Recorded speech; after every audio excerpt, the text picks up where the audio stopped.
Well, hello. Welcome to the studio. It's a great pleasure to be back with you today, and more importantly, to be joined by Tarek, who is from About You, but also from SCAYLE. So we could talk about a number of things, but I thought it was pointless just going through a deck when we have the privilege of having the founder of About You with us.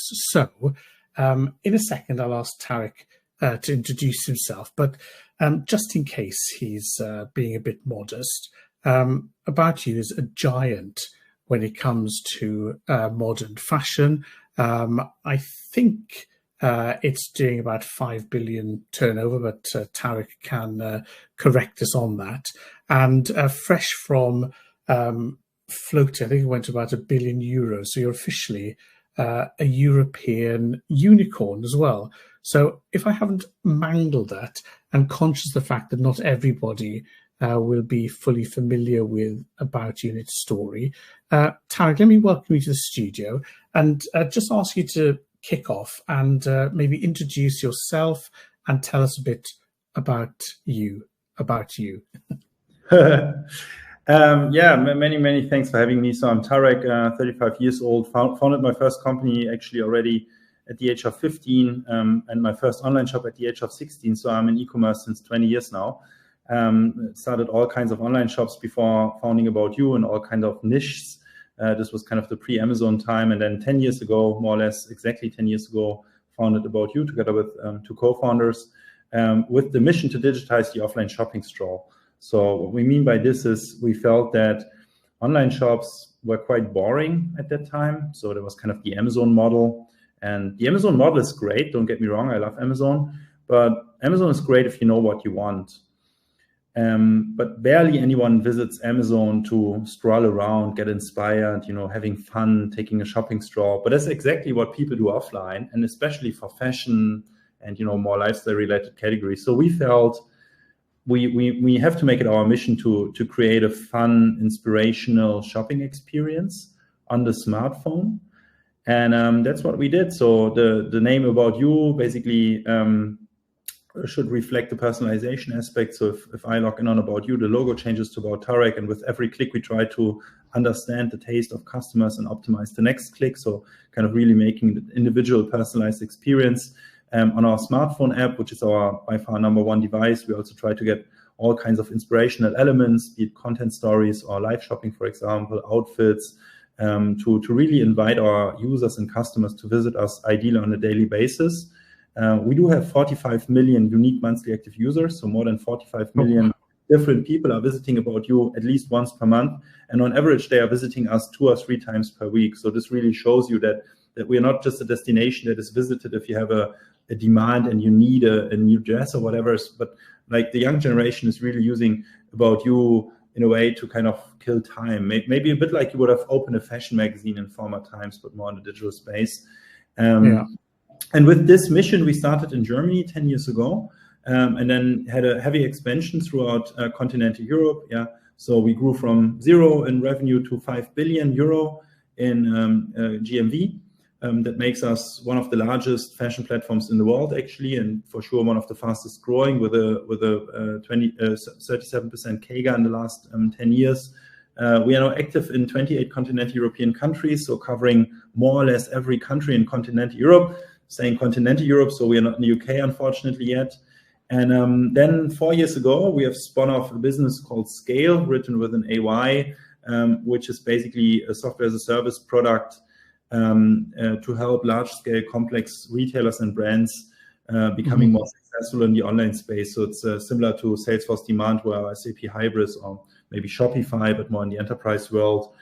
So it's a software as a service or software enabling commerce consisting of a large scope like product information management, order management system, shop management, checkouts, everything you need basically software-wise to operate in a successful online business. Yeah. So let's just have a look at that in context, Tarek, because you mentioned you aren't in the UK, and I'll ask you about that in a second. But these are some very serious players who are already in the UK. And I must admit, when I look at this form of shopping, it feels to me a very UK, US first approach, which obviously comes from my own perspective living here. It's interesting then to have that you've grown something that seems to have blended e-commerce with fashion. You mentioned the magazine, with social media, with mobile, and grown that. What do you think, if you have to take all of those components together, what do you think has made you grow so much quicker and bigger than some of these other giants that we see on this chart? Yeah, first of all, I see the chart is quite outdated. So this is dated back to September 25th, 2023. But I mean, I think, about you not being in the UK, I think that the chart's probably showing kind of the size in terms of market value. Actually, the difference now has become larger. Farfetch has gone bust. ASOS, Boohoo having a pretty tough time at the moment in capital market, but also operationally. So actually the value difference has actually increased. So, I mean, what it should state is basically that in terms of revenue, we are fairly large with 5 billion, but also in terms of market capitalization. So the value of the company is actually larger than the one of Farfetch, ASOS, Boohoo, Revolve, Stitch Fix, many, many more. So Zalando has a higher market cap, but other than Zalando in the fashion space, I would say we're the second most valuable company in the fashion space. And yes, you are right. I mean, what we have set up basically with making kind of fashion shopping inspirational and personalized and kind of digitizing the whole shopping stroll, I think that works everywhere in the world. And that we have seen already. So we've done tests in UK and US as well. The reason why we haven't expanded, or we also did tests in MENA, for example, so Middle East, and actually we've seen the same everywhere. Like it resonates, people like it. The reason why we are today, at least only in continental Europe, is more for logistical prioritization. So continental Europe can be served pretty easily out of continental European warehouses. In order to go to the UK, Middle East, or US, we would have to set up separate warehouses and kind of do split inventories. Since we do carry inventory, we are a so-called hybrid model. So we do carry inventory, but we also have a marketplace. And carrying inventory is always, a capital intense thing. Yes, especially if it's in the wrong place. Yeah, especially if you have your whole inventory, kind of you have to double your inventory. Yeah. So that needs large investments. And that's why kind of just from a capital efficiency perspective, it was always more rational to kind of expand from Germany. Germany is in the center of Europe, and then, really expand one by one. Yeah. And now we've expanded everywhere that is in the EU where there's no water in between, to make it simple. I was going to say, you're on the seaside now. UK, there's water in between, so it would require another DC. I mean, our long-term vision is to become a global player. So in our long-term vision about you shall be active in every country that is commercially relevant and politically stable in the world. But this is a very long-term vision, so it will take some time to reach this.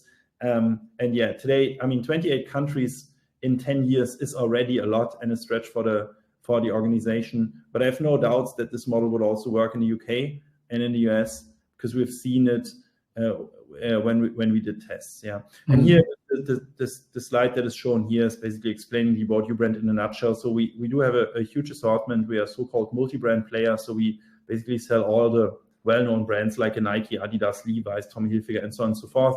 But we combine it with exclusive products that can't be bought anywhere else, like our exclusive own label brands, but also a lot of celebrity corporations. I mean, marketing-wise, that has been something that has worked extremely well for us, kind of collaborating with influencers, collaborating with celebrities, both on national as well as on international level. Maybe to name a few international celebrities we have collaborated with were like names like Kendall Jenner, Katy Perry, Bella Hadid, Millie Bobby Brown, Emma Roberts. So really well-known US celebrities with global reach, but also local celebrities in all the countries we are active in. We do more than 1,000 collaborations with celebrities and influencers. And what we typically do is basically they either, if they are small, they just present products like a Nike shoe, and then you kind of invite the community to buy them on About You. But the larger ones, we really become their personal tailor. So We basically produce products in cooperation with them that can then exclusively only be bought on About You.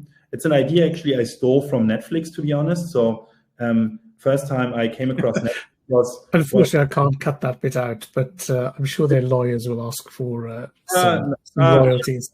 No, I mean, Inspired. that is nothing where you can register an IP on, luckily. So the first time I came across Netflix because someone told me about a series called House of Cards. I think that's 10 years ago or something. I love that. Yeah, me too. So someone told me about the series and I was really hooked. So I asked him, okay, cool. Like, where can I buy it? You know, can I buy it on iTunes or whatever? And then the guy told me, no, you have to become a Netflix subscriber to watch it. And I said, but how is this possible? Like, I mean, it's a movie, it's a series. Like, 10 years ago, typically there must be a DVD somewhere. Yeah, kind of a DVD. So it was a one-time purchase, back then. But the person told me, no, you have to become a Netflix subscriber to watch that. And that struck me because kind of I was acquired by content, yeah. And that made me think, like, maybe marketing or your marketing dollars are better invested in something people want than in Google and Facebook and Instagram advertisements. So that was the basic idea behind this kind of celebrity corporation, to create products that people really want, and they have to become an About You customer in order to get them. So it's kind of the Netflix exclusive idea translated to fashion, and that has worked really well for us in marketing. And then on top we have the personalization, inspiration part, that kind of people, really basically become sticky to the platform and visit us on a very frequent basis in an organic way without any marketing touch point that kind of increases our marketing investments. And on a very, very early stage, so 10 years ago already, we made a big bet on smartphone. Yeah, so we thought, okay, smartphone will be the number one device. I mean, today that's clear. Back then, 5% penetration was on the smartphone. So back then it was a brave bet. Today, I think that it's common sense that everyone knows the smartphone is the number one device. So we always said we have to have the best smartphone app. Yeah, and I think the combination of customer acquisition through influencers, getting people on the smartphone app, bringing them the inspirational content in a very personalized way to make it sticky. I think that system worked really well, and that's the reason why we could scale so fast from 0 to 5 billion in no time. Yeah. So I'll come back to mobile in a second, but I'm interested in the influencers, because there was a time where we were all talking as if influencer marketing was the holy grail of marketing, and everything after that would just stop. But since then, we've had real problems managing thousands of ambassadors. We've had reputational questions. We've had all the overheads. We've had, for example, legislation in France at the moment that is very strict on what influencers can or can't say. It has to be truthful. They have to disclose and so on. So the world has changed a lot from this early time. And a lot of today's influencers are way more professional. They are basically marketing engines themselves. So do you think that this is something that's going to keep growing and be a mainstay of the business? Or do you think it's hit maturity and something else is coming? I mean, we've seen, for example, AI influencers who are avatars because apparently they're cheaper and easier to manage for brand partnerships and other things. Where do you see that going? Because it's been such a characteristic. It seems to have reached a really good, solid point. But as we know, all success is temporary and then has to change. So how do you see the influencer aspect of the business now? Yeah, I mean, as always, if there's a huge hype, there are two sides of the medal. Yeah, I mean, definitely influencer marketing still works if you do it right, but it can also be a total fail and a total waste of money if you do it wrongly. So the way how we approach it is, first of all, in a very data-driven approach. So we crawl the internet, all social media channels every day, looking for new influencers. In a very simple way, we just follow who our influencers are following, because they are the best in detecting new and upcoming influencers. So this is how we fill our database. Then we do very easy, lightweight corporations in a very semi-automated way. So basically, half bot, half human is texting that person by a direct message. Hello, I saw your profile. I'm from About You. Shall we do a cooperation? And the way how it works in the beginning is we give them a voucher, so they can order on our online shop for like 300 euro usually, or 500 euro depending on size, and they get a little provision, or they get a revenue cut on the revenues that they generate. Yeah, so that's very attractive to a lot of kind of these smaller, medium-sized influencers. And we try to detect the upcoming influencers when they are smaller and medium-sized before they get very professional.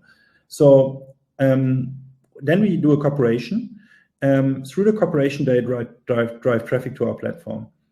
Then we analyze that traffic. So we track, okay, how much traffic is that person really driving to us? So what is their real reach? Because followers don't count. You can buy followers. You can buy 1 million followers for like 1,000 euro. Yeah. So followers really don't count. So the question is how much of your community is really are active users, and how many are bots? Yeah. And who are they? What gender do they have? Where do they live? Do they have spending power or not?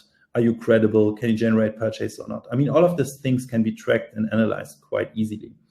And our take is more than 50% of influencers are trash. Like it doesn't make sense to work with them. They're not commercially relevant, at least not for us. So it is very important to kind of detect the ones that are working and detect the ones that are not working, and then discontinue working together with those that are not working. And I think it's like this old slogan, 50% of my marketing money is wasted. I just don't know which 50%. So in digital, you should be able to detect what euro is well spent and what euro is waste if you have your data under control and your technology set. And then the secret is really detecting with a very low investment who is working, who not, and then increasing the cooperation. So starting with a very simple cooperation, gathering data, and if it works, going the next step for the cooperation. It could be a co-creation in content. It could be a yearly contract.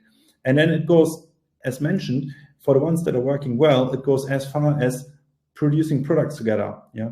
And I think what doesn't work is if you do a cooperation with a random person, you don't track data, and you do it in a very unauthentic way. Because keep in mind, the people that are following that person, they know that person extremely well. Yeah, because they are following their content every day. So they can immediately detect whether something is authentic or whether something is just, made because it brings money. And kind of what we always try to do is, in a very data-driven approach, identify the commercially relevant influencers and do very authentic cooperations with them, i.e. they can really choose whatever they want within our online shop because it needs to fit their style. And then in these long-term cooperations, this is the last part here, where we do collaborations to create exclusive offerings. We are literally going to their home, looking at the wardrobe, asking them what piece is missing, like what would you really want and wear on a daily basis, and we tailor it for you. And then we sell it, to your community as well. So it is very authentic.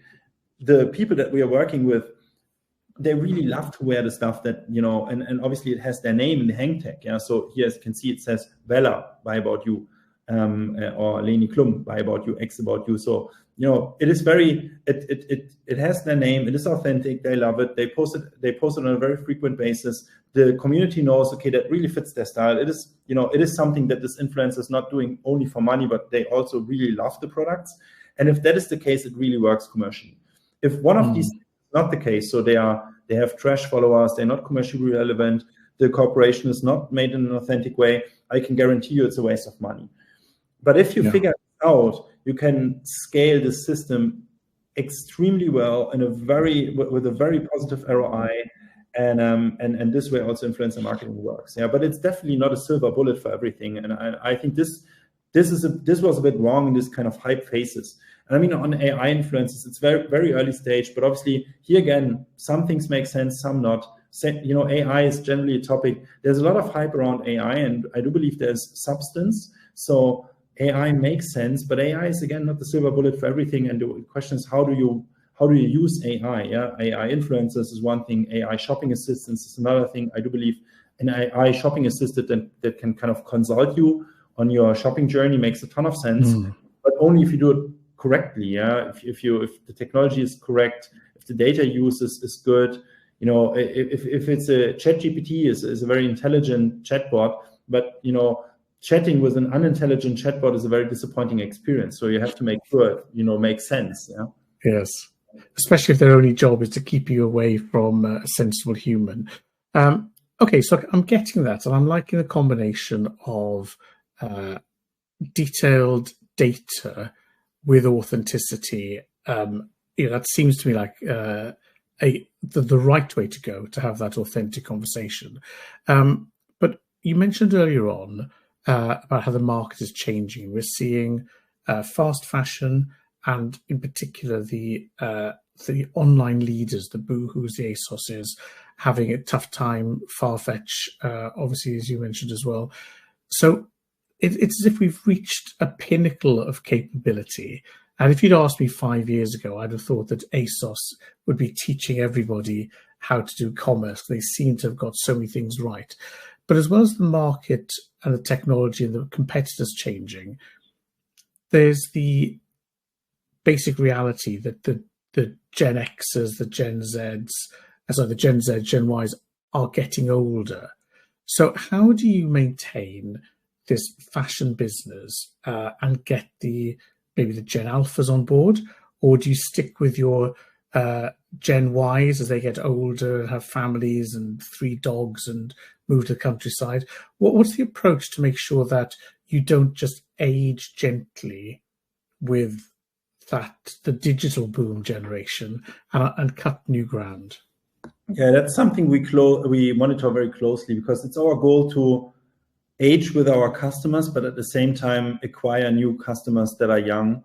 And the only way how you can do this is by personalizing your experience, because an 18-year-old woman wants to see something different than a 40-year-old woman, usually. And here again, that is not even always true, So not all 18-year-old women want to see the same stuff, and not all 40-year-old women want to see the same stuff. So it is really about personalizing your experience. I mean, if you want to make sure you cover a huge group of customers, which is necessary to grow large in fashion, that means it is impossible with one, I would say, face. Yeah. So it is so interesting, because if I talk to a 20-year-old customer of ours, she will tell me what she likes. Like, she will tell me, oh, I see that in this content and this brands, and like, About You is exactly my destination. Like, it is like made for me. And then if I speak to another customer, she will tell me, yeah, I see this and this content and this brands exactly like me. Like, they're telling me completely opposite stories, what they see. Now, they both see what is compelling to them, and thanks to an algorithm. Now, it is pretty much like Instagram, for example. If your Instagram and my Instagram, probably we have a very little match on content. You love, or, whatever, person A and person B both like Instagram and say, I'm spending a lot of time because I love the content there. But in fact, they see totally different content. So in digital services, you need to make sure that you personalize the experience to the individual customer. If everyone would see the same Instagram content, Instagram would have been dead. Yeah, because everyone wants to see. With Instagram, you've got millions of people making content for free, where the cost of delivery is free and there's no returns cost. Whereas in your case, even though you have a marketplace, there's a cost of holding stock, of backing the wrong horse, picking the wrong color this season. You also have returns. So in a way, you don't have that ability to be just a pure algorithm with everything at your disposal. You have to sort of put an edge on things. So how do you decide where you're going to bet? Yeah, yes and no. So on average, a customer sees 100 products in their customer journey. 100 products is nothing. An ASOS, I don't know how many products they have, but for sure more than 100,000. Even a Boohoo, being more of a vertical brand, which would definitely be above 10,000, I would assume. Like, personalization is important.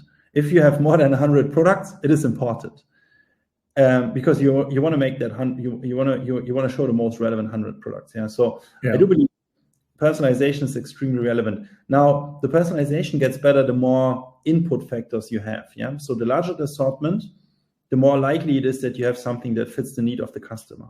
Now, you are right. If you are in a typical retail model where you carry inventory, you probably can't afford carrying like millions of SKUs, because like too much of a buying risk, too much debt capital. So the way how we solved it is we are a combination of retail and marketplace. So we try to have the short tail on stock in our own warehouses to deliver it fast. and to have quality control and certain service level. But we do have our marketplace where we have hundreds of merchants kind of bringing the long tail to our platform. And with this combination, we do offer 700,000 different products. That's a lot for the fashion space, but only 100,000 of those are actually bought in wholesale, and the remaining 600,000 comes through our marketplace. Right. 3P operation, hybrid model. And I do believe that all sounds like fashion and retail, etc. But if you look on who is successful, and especially in the past years where things were shaky in e-commerce, who has been successful and who has gone bust, it is the ones that had a good and modern technology are successful, and the ones that didn't see themselves also as a technology player went bust. Because technology is the ultimate enabler, but also the ultimate blocker for doing things in the e-commerce world. And a lot of the things that are necessary, like hybrid model if you're a retailer, or personalization, or for example if you're a brand omni-channel, or efficient internationalization, or efficiency generally in managing your shop to reduce headcount, all of that typically needs technology. And I do believe technology is the source of success. It doesn't mean, it's a bit like an engine in Formula One. If you have the strongest engine, it doesn't mean you will win the race. You still need to be a good driver. But if you have a weak engine, you can be the best driver, you will not win the race. And I believe it's a bit the same in e-commerce. If you have a very good technology, it doesn't mean you will succeed. But if you have an inflexible legacy technology, it definitely means you will not succeed. No matter how intelligent you are. What can save you is a really good product. If you're selling something people really want, it doesn't matter whether your online shop is great. But this is the exception. So every now and then, companies come up that are super successful, even though they have a shitty online shop. But then the reason is usually they have found a secret sauce in developing a product that is absolutely everybody wants. Exactly. Supreme, So back then, when people were camping in front of pop-up stores for Supreme, Supreme can have the shittiest online shop, people would still buy it, But yes, they probably queue up outside it as well.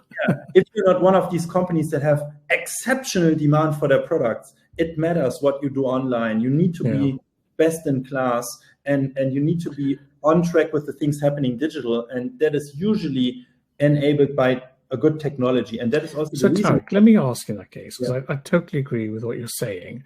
What would normally happen now is if someone says, and so we have this amazing technology, I'm not going to tell you about it because it's our competitive advantage, it's mine or mine.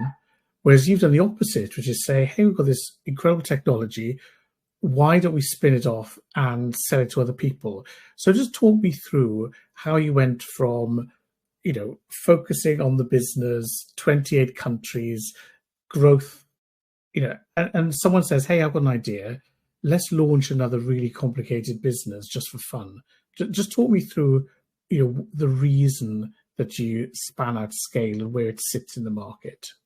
Yeah. So the idea of not only having an online platform like aboutyou.com, but also a software as a service product that existed since day one.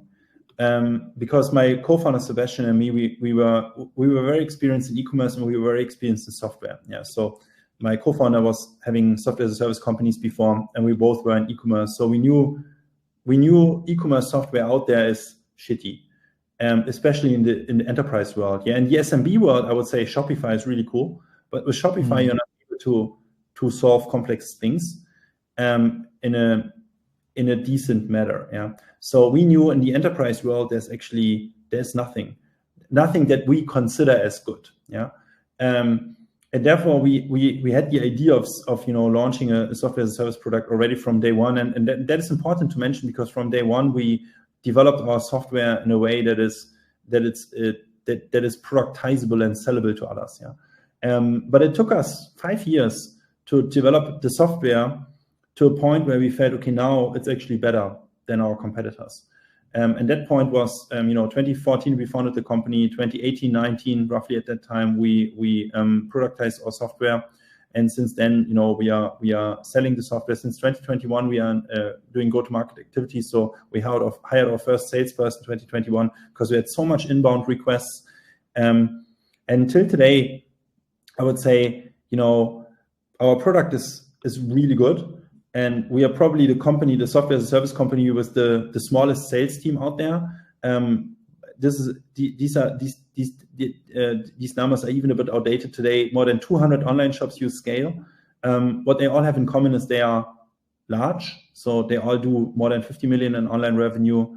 And they usually have some kind of complexity. So either online and offline, kind of omni-channel cases, or multinational or hybrid model if they're a retailer, like combining own stock and marketplace, or they have multiple warehouses, or they have maybe multiple brands out of one backend. So usually they have anything that is maybe a bit more complex, and then they typically come to us because we are very good in solving complexity in the B2C world. So we only do B2C, so no B2B shops, like, I don't know, whatever B2B cases we don't do. We only do B2C, above 50 million in online revenue with any kind of complexity, either being large, doing a lot of revenue, having a lot of volume, or one of the things I've just mentioned.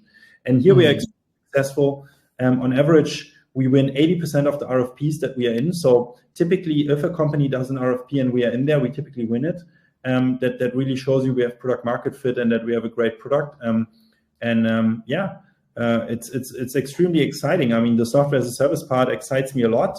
I'm a technology person. My co-founder is a technology person. We know software as a service space quite well, and it's fun to help customers becoming more successful. And that's actually, we see the results. So after migration to SCAYLE, typically our customers come from Salesforce Demandware, SAP Hybris, and typically a customer after migration sees roughly 40% increase in revenue and 50% increase in profits. And the overproportional profit increase comes from a reduction. And why do you think that is? Because these systems aren't slouches; they're enterprise grade. Often, people moving to them will have seen similar step ups from previous systems in the past. So, when you're saying this, what do you think is the distinctive difference in that case that SCAYLE offers over these other very capable incumbents? Yeah, I admire Demandware and Hybris. By the way, both founded by Germans. So for whatever reason, Germans can develop software. Shopify also founded by a German. Commerce Tools and Spryker also founded by Germans. So Germans are really not good in so really it's luxury cars and e-commerce platforms. Yeah, for whatever reason, that's the case. So I love the companies. Yeah, I really think they did a great job, but they were founded 20 years ago. And, technology evolves fast. It's a bit like comparing an iPhone 6 with an iPhone 13. It looks similar. With both, you can do phone calls, but the engine is different. Yeah. And, that is a very simplified view. What maybe starting with a positive thing here is they offer a big scope. Yeah. So, but it's same like us. Yeah. So they offer a big scope. So if you use these systems, you can cover a lot. And that is good because it lowers execution risk. Yeah. So the risk of not going online is lower the more you get from a vendor, because it's more interconnected. But it's, we offer more modern technology, more modern programming languages, more modern architecture. It's headless, so front end and back end are decoupled. It's API driven, so you can, build new add-ons easily on your own or together with a solution integrator. It is composable, so it's not a closed shop technology. We offer a huge scope, but if you say, okay, but I want to use a different search, I want to go to Algolia, we say it's fine. We come with a search, but it's fine. I mean, Algolia is a specialist in search. Our search is good, but obviously the specialist is always maybe a bit better or covers more cases than us. But the reality is the vast majority of our clients actually are pretty similar, and what we offer is enough. And then typically they say, I want to differentiate myself in this and this and this. And then these modules they take out and this is the beauty of a composable software suite, is you can use everything, but you don't have to use everything. So you can easily take out something and say, in this point, I want to differentiate. I want to have the best loyalty program, so I do it myself. Or, I want to have the best promotion engine, so I don't use the one of SCAYLE, but I use a different one. So that's the composability part, headless, API-driven, cloud-native, so it scales instantly up and down, no matter what traffic peaks you have. And you can easily solve a lot of things that actually help you in revenue and profitability. Things like fast internationalization, things like omnichannel, connecting offline and online in a really, really cool way. But also solving complexity like multiple warehouses where you do cross-docking. Connecting to marketplaces if you are a brand from one central backend, or launching more sub-shops, or enabling you to do good personalization, for example, enabling you to have a great front end by having a lightweight backend. These are all reasons that, and many, many more that you can do. And then another thing I think that is really cool about SCAYLE is our unified backend. So since we have developed everything in-house, and we have not acquired like 3 systems and just renamed them, so it is all developed by us. It is all unified. So in one backend, you can really manage your whole online shop. And this backend is done in a nice and very efficient way. So what we typically see is business users love to work in the SCAYLE backend and do all the configurations and checkout and whatever categories and product refinement, etc. Because everything is nicely done with a nice user interface in a very efficient way with shortcuts, etc. You can work really fast. So you need less people to manage more. Basically, that's basically the outcome of great backend. And towards kind of the newer kits that are more lightweight, I would say, that only delivers basically small modules in a very modular world. The advantage of SCAYLE is that you have a lot under one roof, basically, so you don't have to log in like 6 systems or something to manage something very simple. Yes, we all know about that. Right, Tarek, let's jump forward a couple of years when other people are saying, oh, SCAYLE, they were so good, but they're old now. They were launched 10 years ago. 2 last questions to finish off. We're in the world of generative AI. By the time we talk next, we could have avatar butlers with us who are doing our to-do lists, who knows. So I want to ask how you see the impact of Gen AI in the short term, and then in a few years, how are you going to stay ahead of, or at least on the curve of technology development, so that we're not talking to Tarek version 2 who says, oh, that composable, that's so last century, we're now doing something else. So 2 questions, AI, Gen AI, and maintaining your sort of architectural advantage. Look, there will be a day where there will be future Tarek saying this SCAYLE, it's so legacy, it is the iPhone 13 and we are already at iPhone 30. Yeah. Now, every software comes to an end of the life cycle, as every company comes to an end of a life cycle. Like we, as humans, we will die, that's for sure. The question is only when. Companies will also die, it's only the question when. And especially software companies will definitely die, and it's usually a shorter life cycle than whatever an industrial company probably. Now the question is only, can you take kind of life extending measures? And the thing about software companies is, as soon as they are run by salespeople, I would say time is ticking. Yeah, because salespeople, they always want to develop something that is totally useless and sounds nice and works more or less okay enough to sell it. Yeah, like that is the end of a software company. And probably maybe some of the companies I've mentioned were bought by companies that are more sales driven. Now, I think the way how we sustain leadership in terms of product is by staying a technology company, by taking care of our developer experience, by refactoring our systems. And refactoring is a pain, because refactoring in technology means it takes a long time. A lot of people are stuck with it. And at the end, it can do the same, but with a different engine. Basically, it's changing the engine, but the car looks the same. From the outside, you don't see a difference. It looks the same. It has more powerful engine. So sales-driven companies never refactor. technology-driven companies do, and it's important to keep. I love that point. I love that point. And that's why I believe if you choose a software vendor, make sure you choose one that is a tech company and not a sales company. And that at least gives you a bit of runway, I would say, for that product being ahead of the curve. The second point is, only being that doesn't help. Yeah, only if you're doing refactoring the whole day, not developing new features, you will also die. So it's a combination. But the second thing is we need to stay ahead of the curve, not only technology-wise, like using the modern programming languages in a modern architecture. That's basically coming back to the developer experience and the whole refactoring point. But we also obviously have to develop new features, things like Gen AI.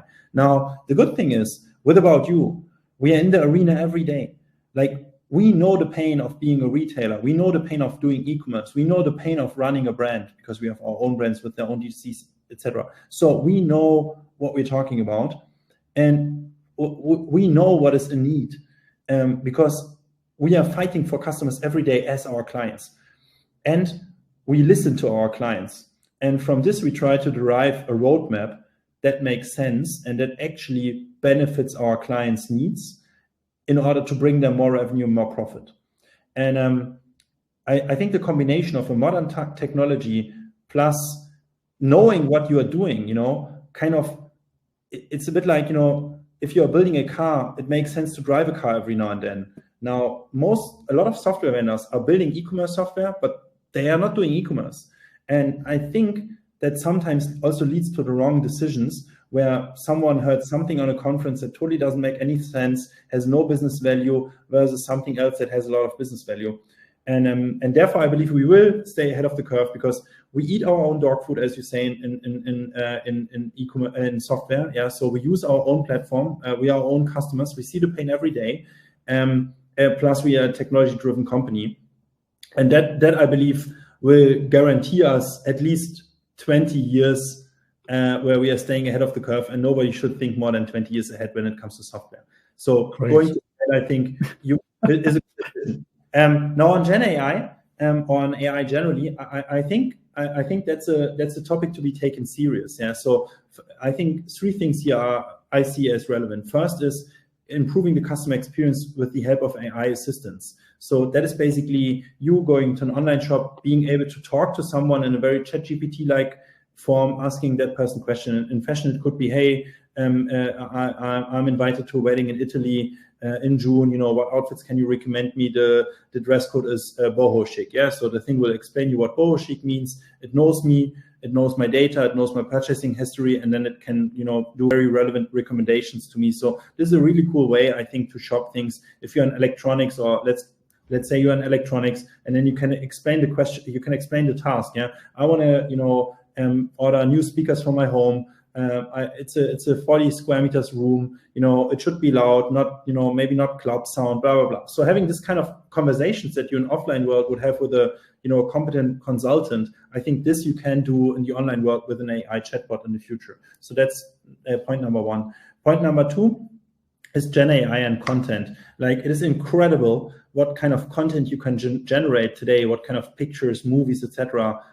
Through Gen AI. So I think this whole inspiration thing is really taken to the next level of Gen AI, because the quantity of content you can generate is just 1000x. In former times, you would have needed 100 million euro on the content, and today it can be generated by Gen AI. And then third thing is, I think, efficiency in a lot of backend aspects. It could be customer service. There are examples where customer service costs could be cut by at least 50% because a lot of the questions can be actually answered by an AI chatbot. But it could also be product refinement, finding out, okay, is this t-shirt black, or kind of what color has this t-shirt? This today doesn't need to be answered by a human anymore. AI can figure this out in a very easy way. And also improving things like search, personalization, etc. with the help of AI and these modern chips, I think, is really bringing that whole topic to the next level, making e-commerce a more fun experience, a more personalized experience, but also a cheaper to operate from a company perspective. So, i.e., you have more margin, at least until everything nets out. Yeah. Great. Well, Tarek, we have covered so much from the story about you to the technology and the future. Some fantastic points there about the structure of the company and what's going to make it successful for years to come. So massively thankful for the time you've spent with us. I will leave up at the end a QR code for the Gen Zers amongst us who want to grab that. And of course, we will be mailing everyone a copy of the deck, which we've dipped into, but there are some other things which are worth reading through and give you some further references. So fear not, you will get that once the webinar's over, we send you the confirmation email. So all that remains for me to do, I say again, a massive thank you, Tarek, for taking time to join us. It's been fantastic to spend some time in the studio with you. And thank you for giving us such a clear view of some really positive developments, and let's make the most of the next 20 years. Thank you very much. Thank you for having me. It was a great pleasure to be here. Thank you. Thank you, and bye, everyone.